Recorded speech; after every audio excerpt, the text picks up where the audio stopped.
The evening felt unfinished, like something was about to happen but hadn't decided how yet. Emma Collins stood alone in her small house near Portland, Oregon, staring at the rain through the kitchen window. The sky was dark even though it was still early. Rain fell steadily, washing the street in silver lines. Emma liked quiet nights, but that night the silence felt heavier than usual. She had come home tired from work, dropped her bag, and made tea she hadn't touched. She told herself it was just another normal day. Then someone knocked. The sound was firm but careful, not rushed. Emma froze. She wasn't expecting anyone. No friends had plans with her, and deliveries usually came earlier. For a brief second, she thought of ignoring it. But something made her move. When she opened the door, a man stood there holding a small cardboard box. He looked just as surprised as she felt. "I'm sorry," he said quickly.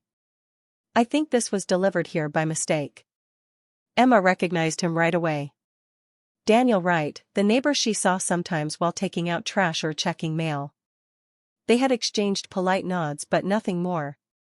"Oh," Emma said, blinking. "Yes, I think that belongs to you." She reached for the package she had set aside earlier and handed it to him. Their fingers touched by accident. It was brief, but it felt louder than the rain. Both of them noticed, and both pretended not to. "Thank you," Daniel said. "I didn't mean to disturb you." "It's fine," Emma replied, then hesitated. The rain had grown heavier, soaking his jacket. Without fully thinking, she added, "You might want to wait a minute. The rain's pretty bad." Daniel looked back at the street, then at her. For a moment, it seemed like he might refuse. Then he nodded. "All right. Just for a minute." That decision changed the direction of the night. Inside, the house smelled faintly of tea and books. Emma apologized for the mess even though there wasn't one. Daniel stood awkwardly, unsure where to put himself. She gestured toward the kitchen table. "I'll make coffee," she said. They sat across from each other, steam rising from their mugs. The rain drummed against the roof, fast and steady, like it was pushing time forward. They spoke quickly, filling the space before silence could grow too large. Daniel talked about moving from Vancouver to Oregon for work. Emma shared that she taught literature and enjoyed quiet routines. The words came easily, as if they had been waiting for the chance. Emma noticed how focused Daniel was when she spoke. Daniel noticed how Emma's voice softened when she talked about things she loved. Neither of them planned to notice these details, but they did. Minutes passed faster than expected. "This is unexpected," Daniel said, half smiling. "But not uncomfortable." Emma felt the same way. "Yeah. I didn't expect tonight to go like this." The rain slowly eased. Daniel glanced at the window and then stood up. "I should go," he said, sounding reluctant. "Thanks for letting me come in." At the door, he paused again, like he wanted to say something more. Emma waited, heart beating just a little too fast. "Maybe," Daniel said carefully, "we could talk again sometime?" Emma smiled, surprised by how much she wanted that. "I'd like that." When the door closed, the house felt different. Not quieter, just fuller. Emma leaned against the door, unsure why her chest felt warm. She didn't know what had just started, only that something had.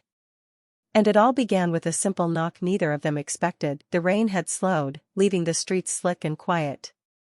Emma and Daniel stayed at the kitchen table, sipping their coffee, letting the sound of the last drops hitting the roof fill the space between them. The first awkwardness of meeting in her kitchen was gone. Now, the air felt charged, full of something neither had expected.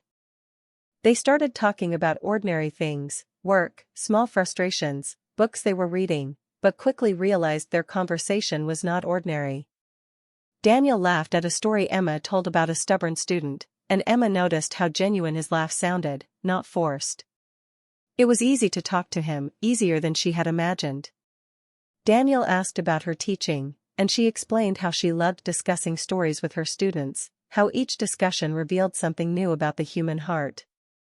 He listened carefully, nodding, asking thoughtful questions. Emma had met polite listeners before, but Daniel's attention felt different, focused, quiet, respectful. "I never realized how much you can learn from literature," he said, leaning back in his chair. "It's like understanding people without meeting them." Emma smiled. "Exactly. Stories let us live other lives. Sometimes better than our own." She looked at him, noticing the subtle warmth in his eyes, the way he leaned in slightly, even when it was unintentional. The silence that followed wasn't uncomfortable. Instead, it felt full, like a shared secret waiting to be acknowledged. Daniel sipped his coffee, glanced at the rain outside, and then back at her. "This is not what I expected," he admitted, a quiet honesty in his tone. "But I don't mind it." "Not at all." Emma's heart lifted. She felt the same way but hadn't found the words yet. "Neither do I," she said softly. They laughed, lightly, almost embarrassed by their own sincerity. The coffee cooled between them, forgotten. Outside, the rain had left a faint mist rising from the pavement, turning the streetlights into blurry halos. Emma realized she hadn't noticed time passing. Daniel was easy to be around. No games, no pretenses, just conversation, laughter, and quiet moments that spoke louder than words. At one point, he glanced at the clock and frowned. "I should probably head back," he said reluctantly. Emma nodded but felt a pang of disappointment. "Yeah. I guess." As he reached for the door, Daniel paused. His hand lingered on the handle. "Maybe we could do this again? I mean, not just today. Another time?" Emma felt her pulse quicken. She had been hoping he would ask. "I'd like that," she said, smiling without hesitation. For a moment, they just stood there, neither moving, both aware of the small distance between them. The rain had stopped, leaving the world outside damp but calm. Inside, everything felt alive, like a new chapter waiting to be written. Daniel finally stepped outside, and the cool night air hit him. He turned back, gave a small wave, and smiled. Emma waved too, standing at the door longer than necessary, watching him walk away. After he disappeared down the street, Emma closed the door and leaned against it, feeling the warmth of their conversation linger.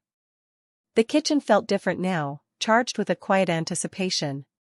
Something subtle had shifted, though neither of them could name it yet. Emma poured herself another cup of coffee, not because she wanted it, but because she needed the moment to sink in. They had shared something that didn't need words, an unspoken connection that surprised her. She realized that night that sometimes the best things happen when they are unexpected. A simple knock, a misplaced package, a moment of rain, it had led to something neither she nor Daniel could have planned. And both of them, in their own hearts, knew that this was only the beginning. Weeks passed, and what started as an accidental meeting grew into a quiet rhythm.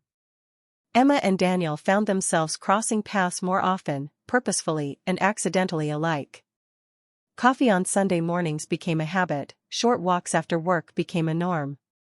They didn't talk about feelings or what this connection meant. Words felt unnecessary. Their laughter, the pauses, the shared glances, those spoke louder than sentences ever could. One Friday evening, Daniel knocked on Emma's door. The sun had already set, and the streetlights cast a soft glow on the wet pavement. "Hey," he said, holding a small bouquet of daisies. "Thought you might like these." Emma smiled, touched by the gesture. "They're lovely." "Thank you." They stepped inside, and the comfort between them was natural now. No awkwardness, no hesitation. Emma poured tea while Daniel unpacked a few books he had borrowed from her collection last week. They settled on the couch, the fire crackling faintly in the background, shadows dancing along the walls. Conversation flowed easily at first, books, movies, work, but soon the topics softened, becoming more personal. Emma spoke of moments when life had felt lonely, of times she'd wanted someone to understand without explanation. Daniel shared small pieces of his past, moves, endings, the weight of relationships that hadn't worked out. Each revelation was brief, careful, but it mattered. They didn't dwell on pain, they acknowledged it and let it sit quietly between them. Emma noticed how Daniel listened, really listened, without judgment or interruption. It was rare to feel truly heard, and she felt a warmth settle in her chest. Daniel, in turn, noticed the way Emma's eyes brightened when she spoke about things she loved, the way her fingers unconsciously traced the rim of her cup when she was thoughtful. One evening, as they walked by the river, a cool breeze stirred the surface of the water. Emma stopped, her gaze fixed on the reflections of city lights. "Can I ask you something?" she said softly. Daniel looked at her, curiosity in his eyes. "Of course." "Did you expect this?" she asked, voice barely above a whisper. "Us, like this?" Daniel considered her words, looking at the water. "No. I didn't expect it," he admitted. "But I don't dislike it." Emma's heart lifted at his honesty. She had hoped he felt the same way she did, but hearing it aloud made her pulse quicken. "Neither do I," she whispered back. They walked a few steps in silence, the air around them heavy with unspoken thoughts. Every glance, every brush of hands against each other, felt electric. The river reflected not just the city lights, but the subtle shift in their relationship, something delicate, tentative, and yet inevitable. That night, Daniel didn't reach for her hand, but he wanted to. Emma didn't ask him to, but she wished he would. Both of them felt the tension, the quiet longing, but neither rushed it. There was a beauty in the waiting, in the anticipation, in the knowledge that something meaningful was growing naturally, without force. When they returned to their neighborhood, they paused at her door. Neither spoke at first, just standing there, caught between familiarity and desire, between comfort and curiosity. "Same time tomorrow?" Daniel asked finally, a small smile playing on his lips. Emma nodded. "I'll be here."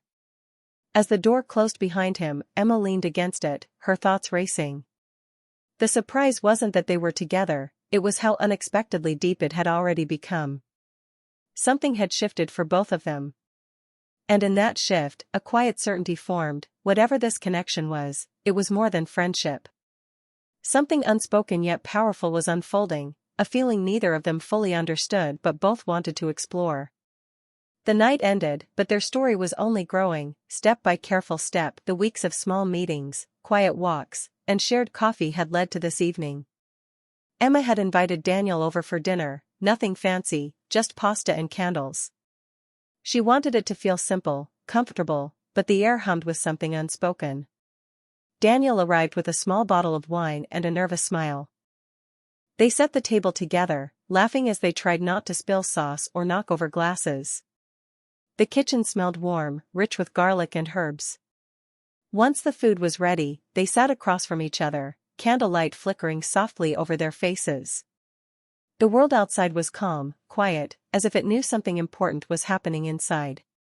Conversation started lightly, teasing and playful, but soon it slowed. Words became fewer, I spoke more. Emma noticed Daniel's fingers drumming lightly on the table, a subtle sign of nervousness she hadn't seen before. Daniel noticed the small smile Emma kept trying to hide, the way she brushed a strand of hair behind her ear when she felt shy. Then the power went out. The sudden darkness startled them both, leaving the room lit only by the candles they had set. The shadows danced across the walls, flickering in time with the soft beating of their hearts. They laughed at the coincidence, and the laughter eased some of the tension, but the air remained thick with meaning. "I think," Daniel began slowly, choosing each word carefully, "I'd been afraid of saying too much. Or feeling too much." Emma's hand moved slightly, almost reaching for his. "I've been afraid of not feeling enough," she said softly. The honesty in her voice made the room feel smaller, closer, as if nothing else existed but the two of them. For a long moment, they just looked at each other, letting the silence fill the spaces words couldn't. The candles flickered, casting warm light on their faces. Outside, the faint hum of the city was distant, unimportant. Finally, Daniel reached across the table and took her hand. It was a simple gesture, gentle and careful, but it carried the weight of everything they had been feeling. Emma didn't pull away, she squeezed his hand softly. Neither spoke at first, letting the connection speak for them. "Whatever this is," Daniel said, "I want to be honest with it." "With us?" Emma's eyes glimmered in the candlelight. "So do I," she whispered. The words were small, but the meaning was immense. They had both been walking carefully, afraid of stepping too far, and now the path was clear. Outside, the lights flickered back on. Inside, something permanent had shifted. The power had returned, but it was no longer the world that had changed, it was them. The room felt warmer, fuller, alive with possibility. They stayed at the table, hands still joined, talking softly, laughing softly, discovering small truths about each other in the quiet moments. Nothing was rushed. Nothing needed to be. They had built this carefully, step by step, week by week, and now it had reached something undeniable. Emma realized that the night had been full of surprises, not just the blackout, not just the unexpected feelings, but the realization that connection could arrive gently, without forcing itself. Daniel had surprised her, she had surprised him, and in that mutual surprise lay a beauty neither had anticipated. And as the evening ended, neither wanted it to. They lingered at the door, reluctant to leave, reluctant to break the fragile bubble of intimacy they had created. A single truth settled over them quietly, completely: the surprise had brought them together, and it was something they didn't want to undo. He didn't dislike it. And neither did she. The night closed softly, but it left the promise of mornings, afternoons, and evenings to come, a story still unfolding, built on unexpected moments, honesty, and a connection neither had seen coming but both had quietly hoped for.